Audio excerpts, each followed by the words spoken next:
복된 아침 여러분과 함께 말씀을 나눌 수 있게 되어 기쁩니다. 먼저 기도하고 시작하겠습니다. 하나님 감사합니다. 이 좋은 아침 저희들에게 허락해 주심을 감사를 드리옵고 새 생명 주시니 감사를 드리옵고 호흡을 주시니 감사합니다. 오늘 하루도 주님의 영광 위하여 살아가게 하여 주시고 하나님 기쁨을 위하여 또 소모되는 하루가 될 수 있도록 도와주시옵소서. 우리 발걸음을 인도하여 주시고 생각과 마음을 주장하여 주시옵소서. 감사합니다. 예수님의 이름으로 기도드리옵나이다. 아멘. 오늘 저희가 같이 볼 말씀은요. 본문이 마가복음 15장 1절부터 15절 말씀입니다. 마가복음 15장 같이 성경을 보시면서 말씀을 같이 나누었으면 좋겠습니다. 마가복음 15장 1절부터 15절 말씀입니다. 제가 읽습니다. 새벽에 대제사장들이 즉시 장로들과 서기관들 곧 온 공회와 더불어 의논하고 예수를 결박하여 끌고 가서 빌라도에게 넘겨주니 빌라도가 묻되 내가 유대인의 왕이냐? 예수께서 대답하여 이르시되 내 말이 옳도다 하시매 대제사장들이 여러 가지로 고발하는지라 빌라도가 또 물어 이르되 아무 대답도 없느냐? 그들이 얼마나 많은 것으로 너를 고발하는가 보라 하되 예수께서 다시 아무 말씀으로도 대답하지 아니하시니 빌라도가 놀랍게 여기더라. 명절이 되면 백성들이 요구하는 대로 죄수 한 사람을 놓아주는 전례가 있더니 밀란을 꾸미고 그 밀란 중에 살인하고 체포된 자 중에 바라바라 하는 자가 있는지라. 무리가 나아가서 전례대로 하여 주기를 요구한데 빌라도가 대답하여 이르되 너희는 내가 유대인의 왕을 너에게 놓아주기를 원하느냐 하니 이는 그가 대제사장의 시기로 예수를 넘겨준 줄 알미로라. 그러나 대제사장들이 무리를 충동하여 도리어 바라바를 놓아달라 하게 하니 빌라도가 또 대답하여 이르되 그러면 너희가 유대인의 왕이라 하는 이를 내가 어떻게 하랴. 그들이 다시 소리 지르되 그를 십자가에 못 박게 하소서. 빌라도가 이르되 어찌미냐 무슨 악한 일을 하였느냐 하니 더욱 소리 지르되 십자가에 못 박게 하소서 하는지라.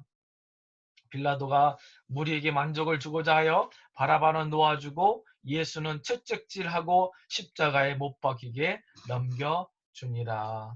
아멘. 마가복음 15장 말씀을 보면요. 예수님께서 밤새도록 대제사장의 집에서 신문과 구타를 당하신 후에 새벽에 대제사장들에 이끌려 빌라도의 법정에 서시는 모습을 묘사하고 있습니다.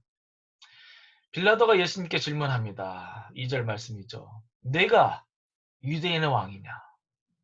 이 예수님께서는 그 사실을 인정하십니다. 그런데요. 예수님께서 내가 그렇다 말씀이 끝나기가 무섭게 사방에서 공격의 화살들이 날라옵니다. 3절을 보세요. 대제사장들이 여러 가지로 고발하는지라. 빌라도가 또 물어 이르되 아무 대답도 없느냐. 그들이 얼마나 많은 것으로 너를 고발하는가 보라. 예수님은 그 법정에 서서 단 한마디만 하시고 이 대제사장은 얼마나 많은 비난과 고발과 또 죄과를 열거했는지 상상해 볼 수 있습니다.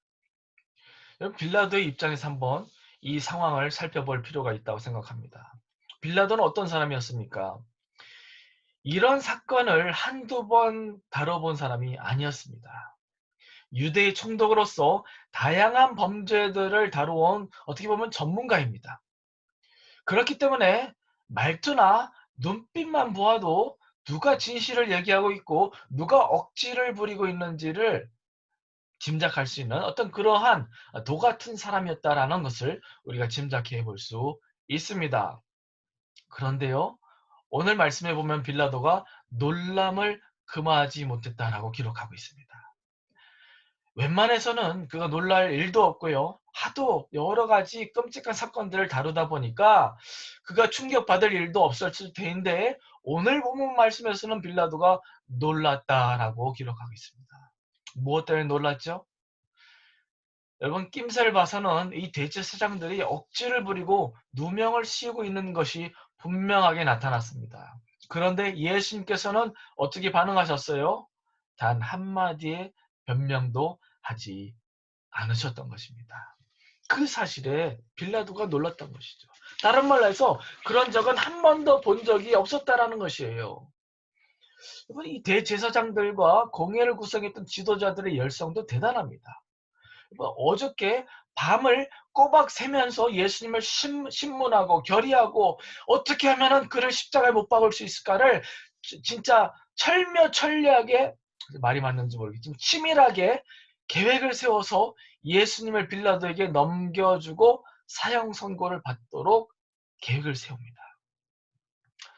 여러분, 이들은 하나님을 대표하고 예배를 집례하는 그런 영적 지도자들이었습니다. 그럼에도 불구하고 사단의 앞잡이로 쓰임받는 눈먼 영적 지도자들이었음을 우리가 말씀을 통해서 확인할 수 있습니다. 자신들의 감정에 휩싸여서 이성을 잃어버린 인간들로 전락해 버렸던 것입니다. 그런데 가장 중요한 질문은 이것입니다. 밤새껏 신문을 받으시고 그 다음 날까지 빌라도의 법정에서 누명을 쓰시고 죽어마땅한 자로 몰리는 상황에서 예수님은 왜 단 한마디의 대답도 하지 않으신 것입니까? 예수님의 침묵의 의미가 무엇이었어요? 사실이 아닌 것들로 고발하는 것을 뻔히 아심에도 불구하고 한마디 대꾸도 하지 않으심은 예수님이 죄가가 있으셔서가 아니라 바로 저와 여러분이 죄가 있기 때문에 침묵하셨던 것입니다. 이 세상의 죄 때문에 예수님께서 그 자리에서 침묵하신 것이 아니라 바로 나의 죄 때문에 마치 그분이 범죄자인 마냥 침묵하고 그 형벌을 받으셨던 것입니다. 어제 본문에서도 14장 60절 보면 대제사장이 가운데 일어서서 예수에게 물어 이르되 너는 아무 대답도 없느냐?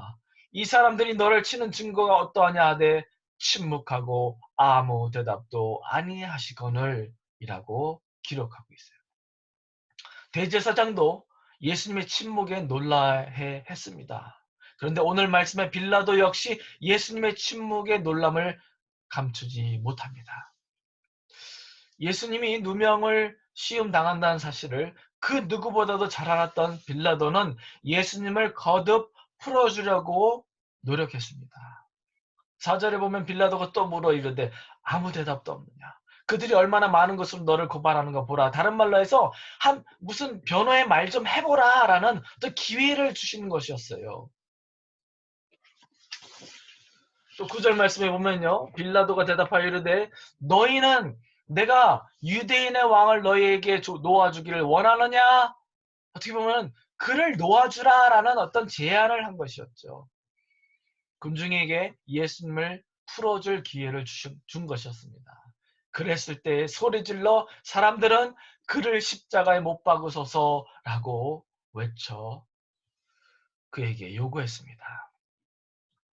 결국에는 15절에 빌라도가 바라바는 놓아주고 예수님은 채찍질하고 십자가에 못 박히도록 넘겨주었음을 보고 있습니다. 여러분, 종교 지도자들, 빌라도, 그리고 무리의 책임도 매우 큽니다. 그런데 이 모든 것 가운데 가장 큰 책임은 누구에게 있는 줄 아십니까? 바로 저와 여러분에게 있습니다. 왜 그렇습니까? 우리가 만일 하나님께 범죄하지 않았더라면 예수님을 이 땅에 보내실 이유도 예수님께서 자처럼 신문을 당하시고 십자가를 지실 이유도 없었다라는 거예요. 예수님의 죽음은 그분의 자발적인 선택이었습니다. 주님은 자신을 변호하지 않으시고 스스로 범죄자가 되어 죽음의 길을 자청하셨던 것입니다. 누구를 위해서요? 바로 나를 위해서. 우리를 살리시기 위해 스스로 선택하신 죽음이었다라는 사실입니다. 이 사랑에 우리 모두는 고개를 숙이고 주님께 엎드려 경배하며 감사할 수 있기를 바랍니다. 예수님의 침묵은 결국 우리를 구속하시기 위한 침묵이었고, 우리를 사단과 지옥의 형벌에서 구원하시기 위한 침묵이었고, 우리의 죄과를 인정하는 침묵이었습니다. 고로 저희는 이 아침 우리가 죄인됨을 인정하며 하나님께 회개하는 기도를 드렸으면 좋겠습니다. 왜냐?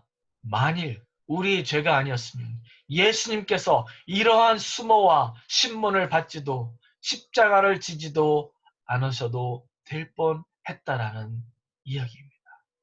우리의 죄가 예수님으로 하여금 십자가에서 아버지께 버림을 받는 결과를 가져왔다는 사실을 뼈저리게 깨닫고 회개하는 이 시간, 이 아침 될 수 있기를 바랍니다.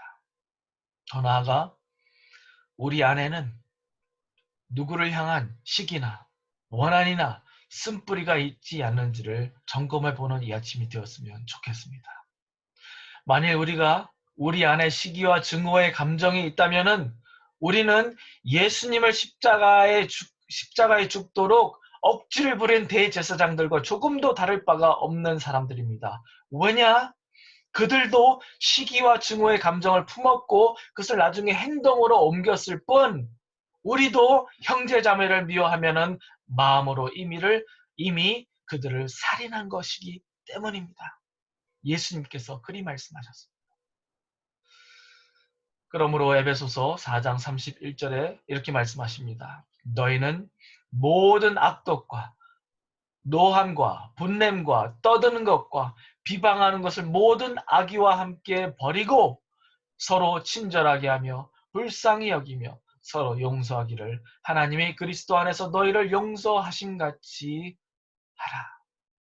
이것이 바로 십자가의 사랑의 은혜를 깨닫는 자들이 취해야 할 마땅한 결단과 실천 사항이라는 말씀입니다. 십자가의 형벌이 다른 사람이 아닌 바로 나를 위한 형벌이었음을 깨닫고 주님의 십자가의 사랑에 다시금 감사하는 이 아침 되시기를 바랍니다. 그리고 더 나아가 우리가 그 십자가의 사랑에 보답하며 살아갈 수 있기를 간절히 바랍니다.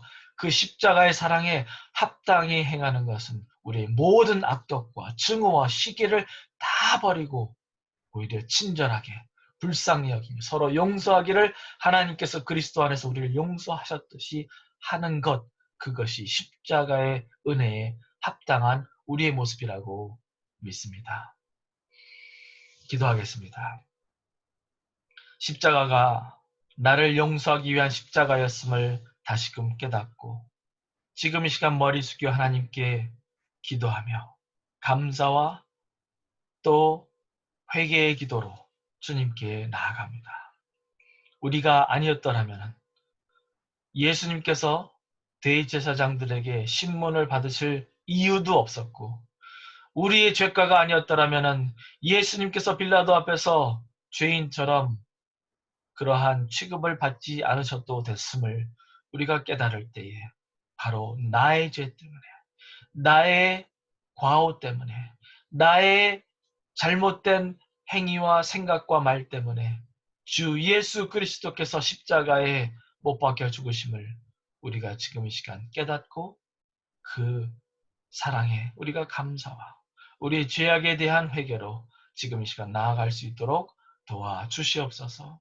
주님, 다른 사람들 손가락질하지 않게 하시고 내 자신의 죄과로 예수님께서 십자가에서 죄인으로 죽으심 당하셨음을 믿고 우리가 나아갈 수 있도록 도와주시옵소서.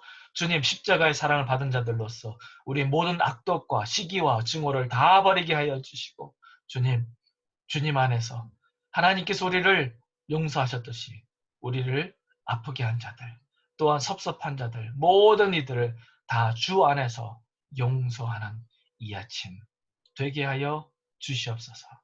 십자가에 합당한 삶 살 수 있도록 주님 성령의 능력으로 저희들 주장하여 주시옵소서.